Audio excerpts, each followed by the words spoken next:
trying to manage this whole thing with ADHD. I'm not a terrible person. I'm not lazy or undisciplined, which are very common narratives that those with ADHD are told by adults who don't understand it. I would just forget to eat for a couple days. If you get an early email from work and you're just like, I don't want to log in, and then it just sets everything off. Okay, I'm going to the gym, but I'm distracted and it takes me 2 hours. I don't have 2 hours.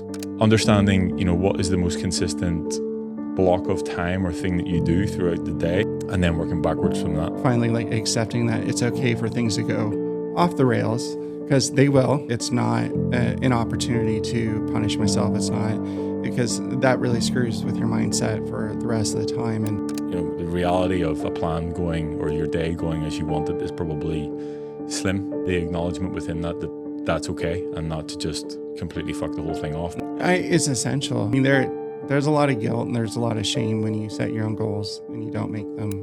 What is it that you want? I would love to be at a place where I can retire from cybersecurity in 10 years. If I take it seriously, then that actually puts something on the line, creates a risk for failure. Everyone walks in with a plan. Until you get punched in the face. Today, we are sitting down with Daniel. We're going to talk all things health, fitness, and managing that with ADHD. So let's get into it.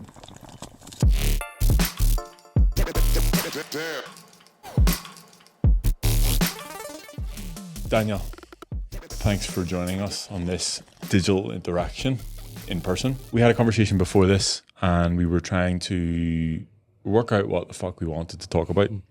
You had what you wanted to talk about. I have what I want to talk about. So we're going to start with what I want to talk about. It's your show. Well, that's true. Thanks for recognizing that. One thing that I have observed in the many years that you and I have been working together, but also in the many other people that I work with, is there's a huge element of trying to manage this whole thing with ADHD.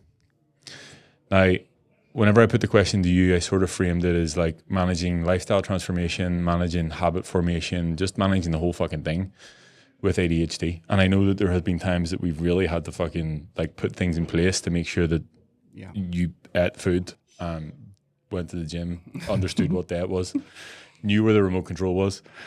But you framed it back to me as managing your relationship with time is like if we boiled it down to the one thing. Mm-hmm. How have you / we been able to do that over the years? Well, yeah, I think like our first step into that was managing or helping me sort out like how to get all of my calories and my macros in every single day, because back to my relationship with time, I would just forget to eat for a couple days. And that would really screw up my week's numbers, because it's like, okay, well, we can try to bank your time and then just eat a whole lot, and with various degrees of success with that. And I think after a bit of experimenting, if I remember right, what we ended up doing was planning our days backwards. Yeah. Where we're just like, okay, what do you plan to have for dinner?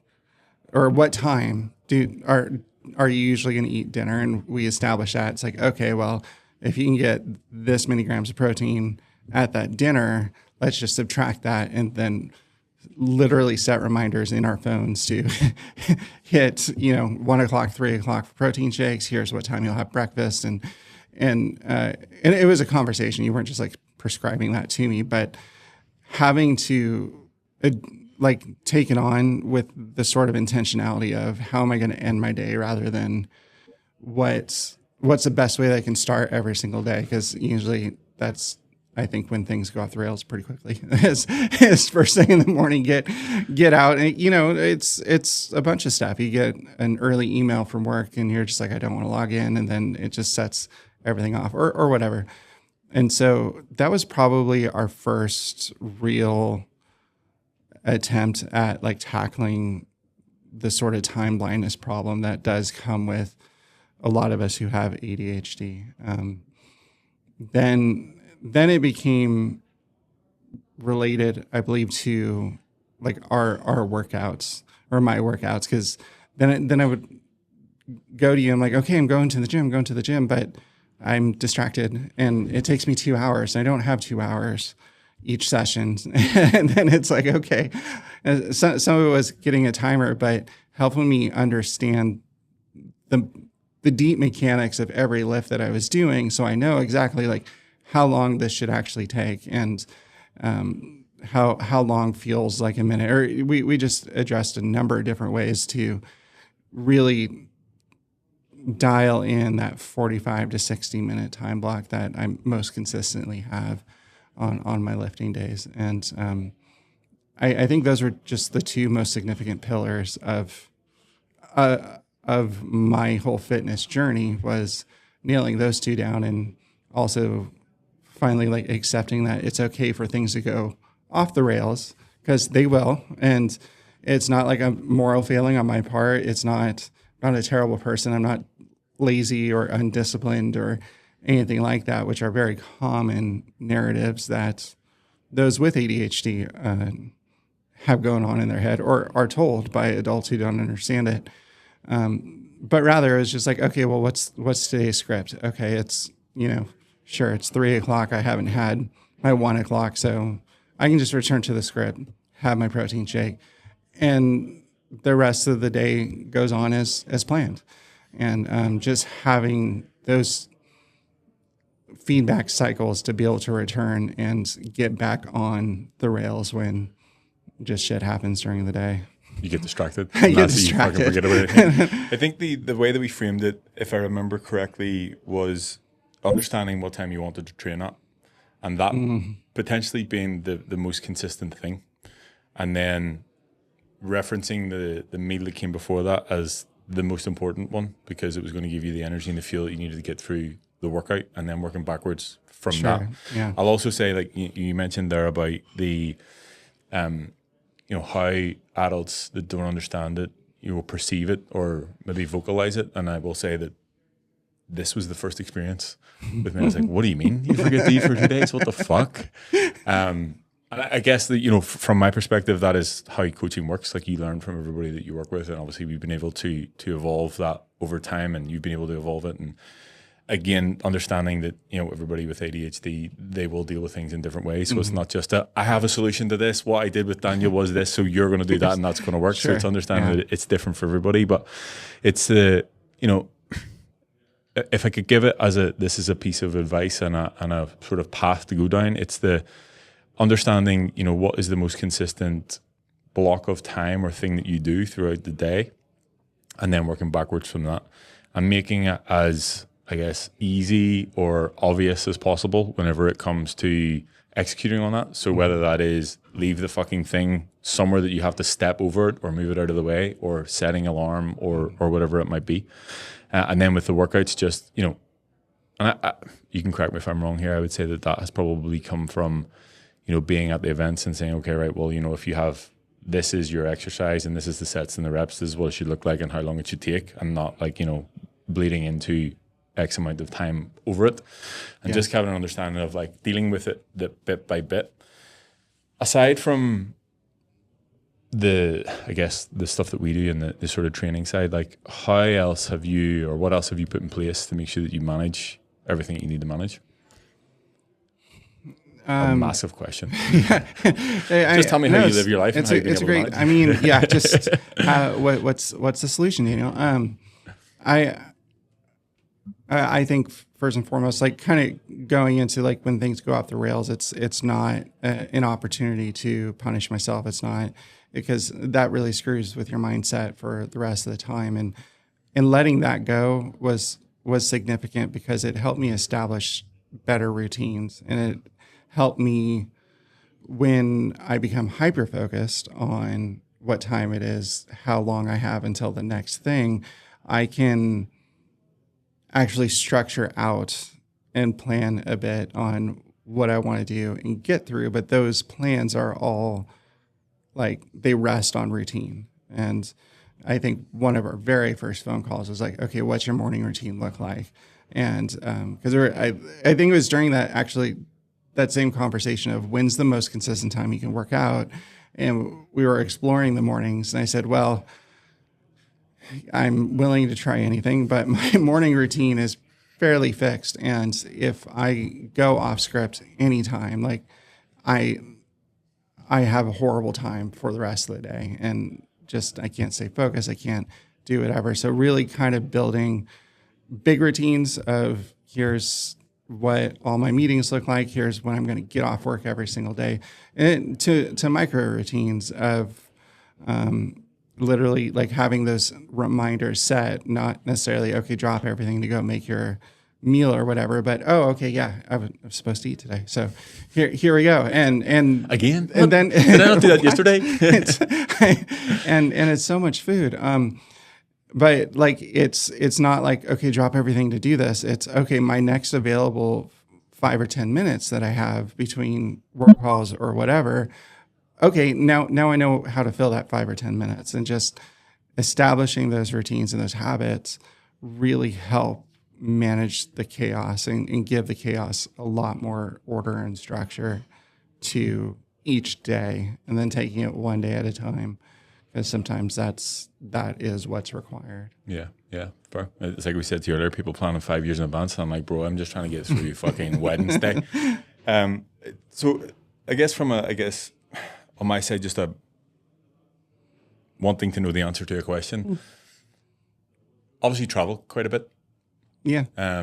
You're here with us at the event. We'll talk about the events in a bit, but even outside of that, just traveling in general. What do you do to manage your routine when you travel?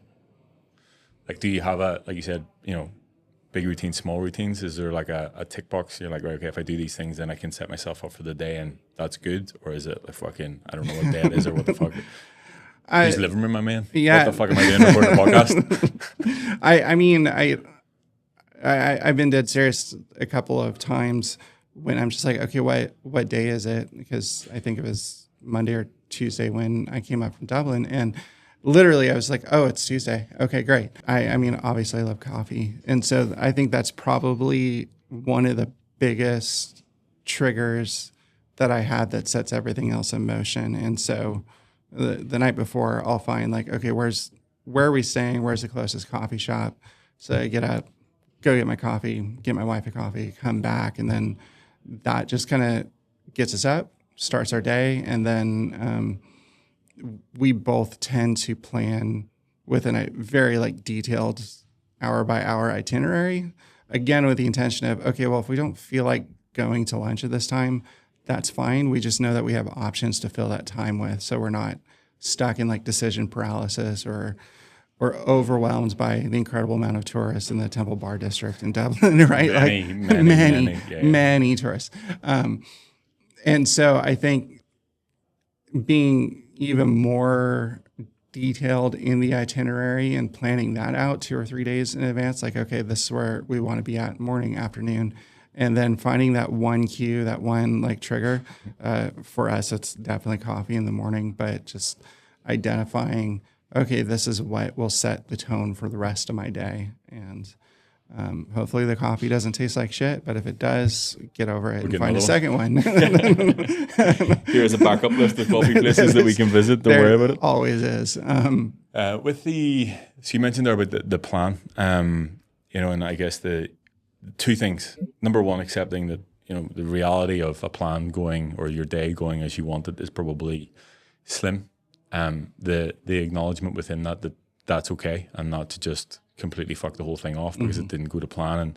And what you said to me before is like the plan almost gives you the guardrails of just to sort of come back to, like, not a, oh shit, I haven't done X, Y, and Z, I'm fucked. It's like, okay, right, well, I accept that. There's nothing I can do about it. We just bring ourselves back to that. So how pivotal has that been in terms of not only the progress that you've been able to make, but also like everyday life? It's essential, because I mean, there's a lot of guilt and there's a lot of shame when you set your own goals and you don't make them, or you are so far astray from what you said you were going to do, like the promises you make to yourself. And when you break those, like there's a sense of shame underneath that, and wanting to hide that and wanting to be like, it just pretends everything's still going according to plan.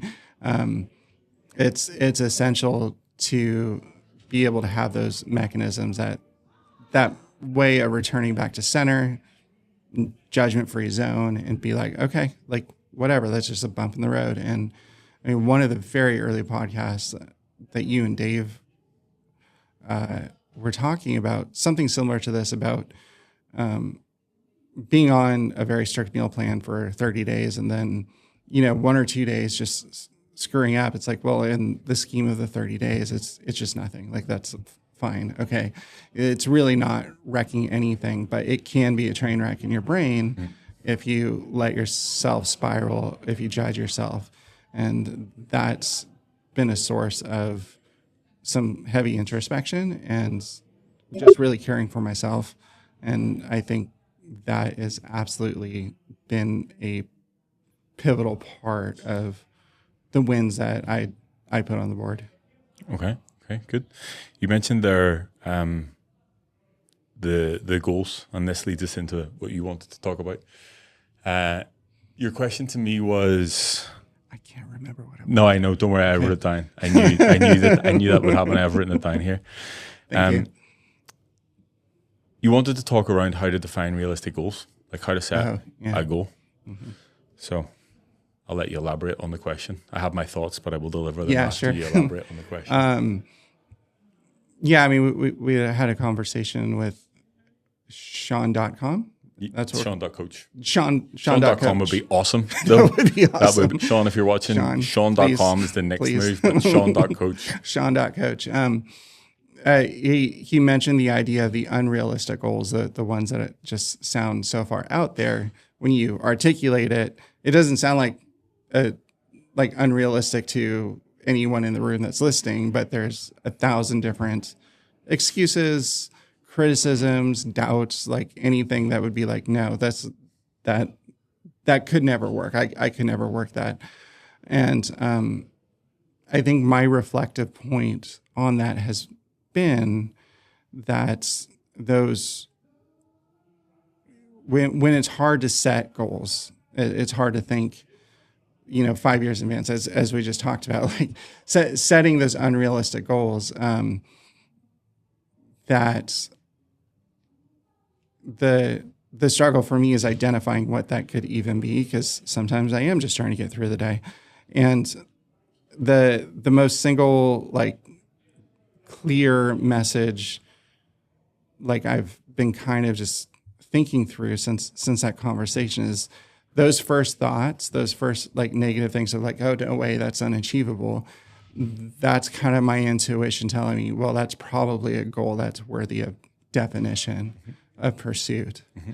And listening to that inner critic, but not following its lead, but turning it on its head and turning that into, okay, that's what we're going to shoot for now. And proving yourself wrong, I guess, is one way of saying it. But truly, hearing myself internally and trying to turn that into something with some positive momentum, I think is. Okay.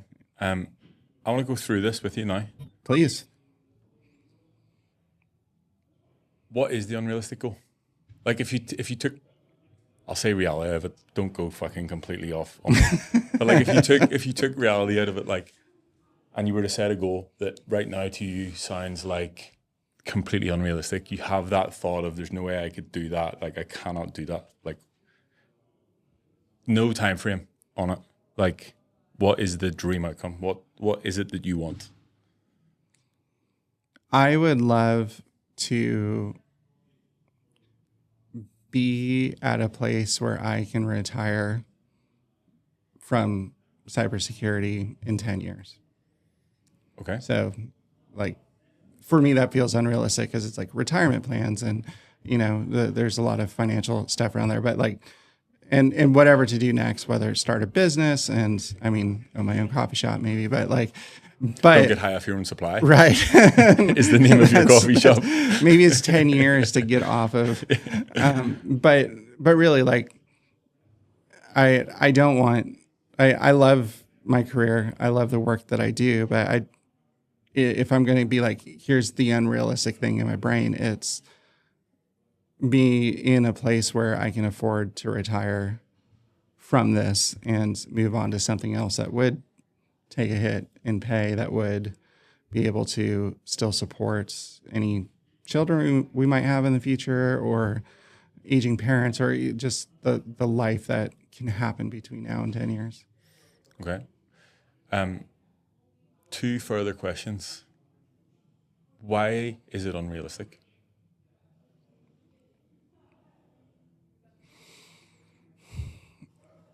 I think it's unrealistic because of the sheer amount of money that would need to be made for that to be able to break away, and just looking at where we're at now, the infancy of a few different things. It's like, oh, okay, well, it would be so cool if we could retire in 10 years, but those are the money aspect and the logistics of like how can actually pull that off, not knowing obviously all that's involved, but those are the first like negative feedback loops I have. So I would say like finding a way to turn that around and actually take the question seriously and figure out what is possible, I think is pretty big. My second question on that was, why 10 years and not 5 years? But I feel like you've answered that in a roundabout way. The way I'll use Matt as an example on this, and I guess I know how he would say. I guess first of all, before I do that, like you said there about taking the goal seriously. Why do you not take it seriously? Like, is it a thought that like you said that would be cool, but I'm not actually serious about it? Like, is that actually what I want, or is like that's just a cool idea that I would like to just fucking own a coffee shop and that's it, fine? Or is it a thought that like this actually is something that I want to do? I think it's almost a move like self-sabotage, where it's like putting it in the realm of like fancy, of like, oh, like, yeah, it'd be so cool to climb Mount Everest. I'm never going to fucking do that. But why not? But why not?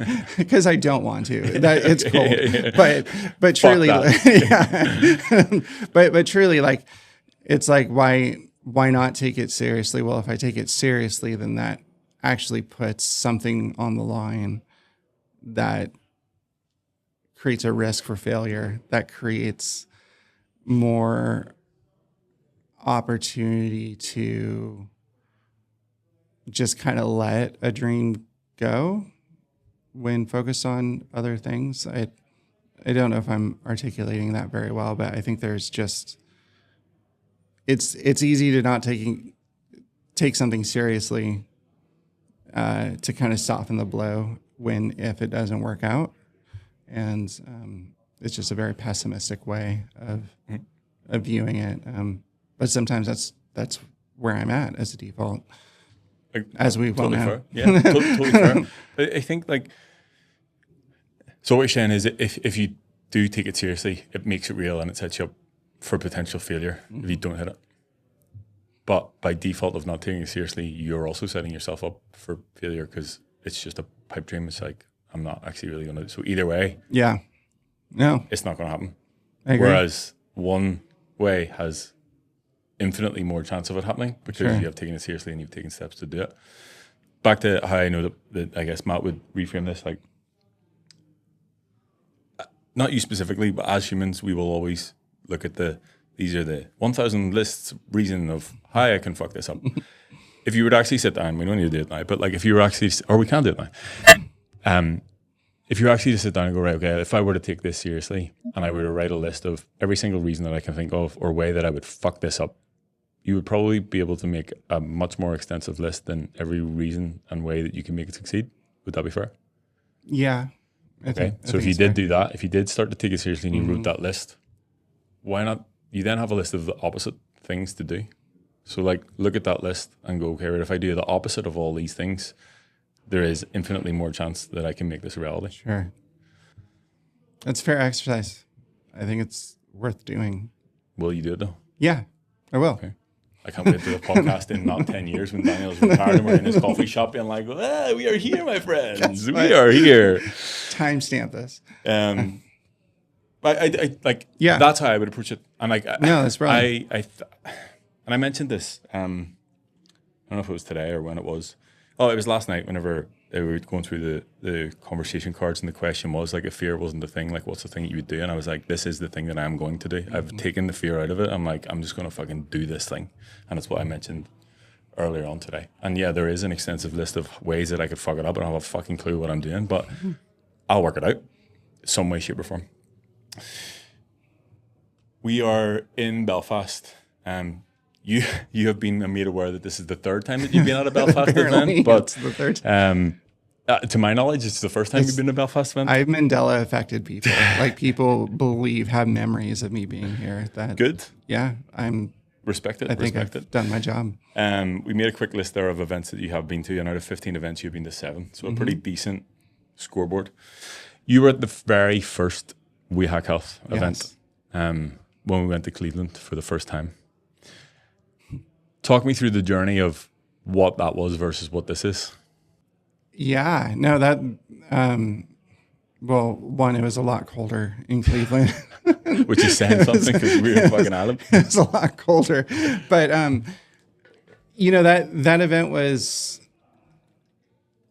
it was structured more of here's this personal trainer, like here's just this random guy that a number of us in the same industry, like, go to as a personal coach, and he's coming out to the States, so we might as well as go to wherever he's in to get a workout with him in person and see what that's like, because all of it's was virtual. I mean, that was 2022, right? Yeah, March, I think it was March. So, I mean, it was still, COVID was still a thing. Travel was still restricted. And, this was... I think it was actually my first opportunity to actually travel. Yeah. I was like, that makes sense. Talking about it. Yeah. And I think everyone was just kind of like itching to go out and work out with you for a while. I assume some people knew each other in that group. Yeah, to some level. A few. But it was all a bunch of individuals showing up at a hotel, staying in our own hotel, and like showing up to get an Uber, to go to to get the only Uber in Cleveland. The only Uber in Cleveland. I mean, she made a lot of money off of us, but it was very disjointed. It was very much just everyone was showing up to get a couple good sessions in, get some pointers in real life, and then all go home. And in that regard, it was a successful event. Like it was a lot of fun. And I think the energy that came off of that is, okay, when's the next one? When are we all getting together then? And the following one was the one in Nashville, and that was a real like watershed moment still in my brain, because we got an Airbnb together, and we all lived together. We cooked meals together. We rode in cars together to go to the gym, and it was the togetherness. I know we're not supposed to say community, but like it was it's the origin story of like the community that's been formed, and those of us who were, privileged enough to be there to start forming that. It was kind of on us to carry on to the next one with the same energy, because you were starting to take on clients much more rapidly. Yes. And I think there was a threat there for a half a minute that how are new people going to come in and feel a part of the group? How are they going to just kind of experience this with us without it being like a closed community, or, identity was already forming. So it was, how do we keep this open and inclusive? And the Nashville event, I think, really gave you the recipe to use for the other ones. And you certainly, rewrote the script a couple of times. You rebuilt it, like took modules out and put other stuff in. And now we're here in your gym and in Belfast for the third time, just once.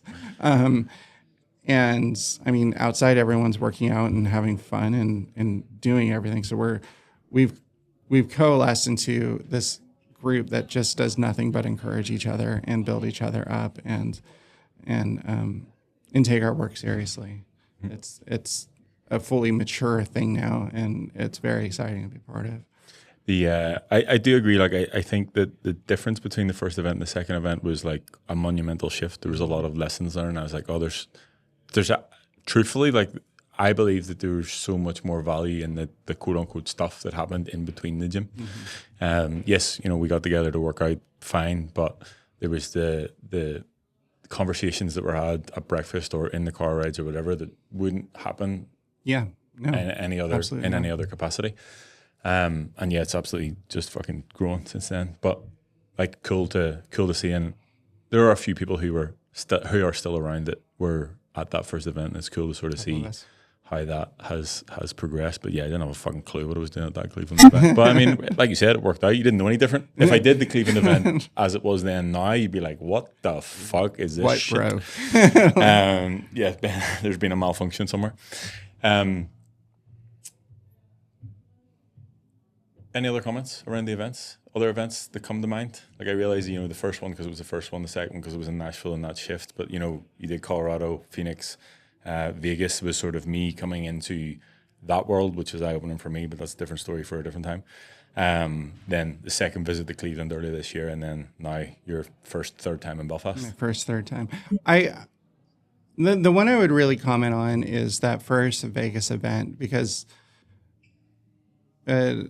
To continue with the recipe analogy, like you knew the necessary ingredients for what an event should hold. And this was my first time experiencing it. I think you probably did with the micro events that you did in, I think, Pittsburgh. And, but you threw them together in a different way because the Vegas event was a very different time. We were all dealing with Black Hat, DEF CON, and a lot of us had work expectations, but you still like drew it back to those necessary components and had a very like modular approach to building it. And I think just reflecting on conversations you and I had afterwards, it was just like, okay, I can literally do this in any space. Mm-hmm.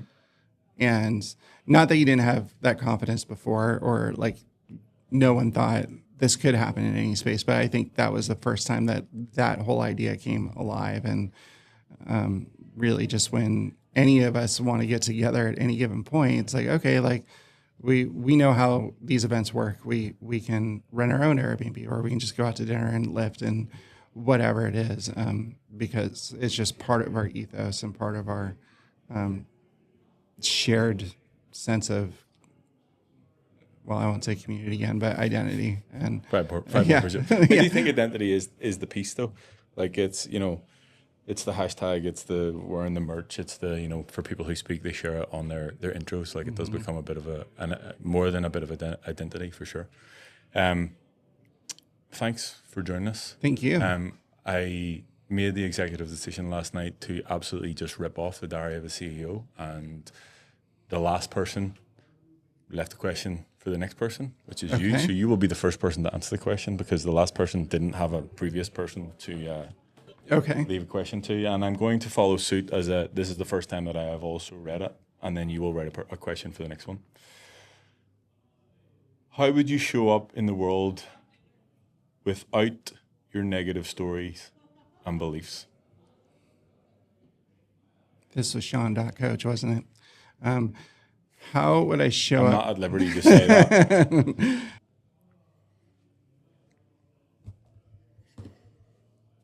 Man, I think I would show up a lot more, or I'd feel a lot more comfortable and confident in the rooms that I'm in. And hopefully, I think a lot of those stories have turned me into like an empathetic person. So I'd hopefully retain those good aspects of it. But yeah, I think I would just be more confident and have a stronger sense of voice in those community conversations. Okay. I know that you haven't been through the questions that Sean delivered this morning, but I would imagine there will be some things that you unpack within that may assist you on that.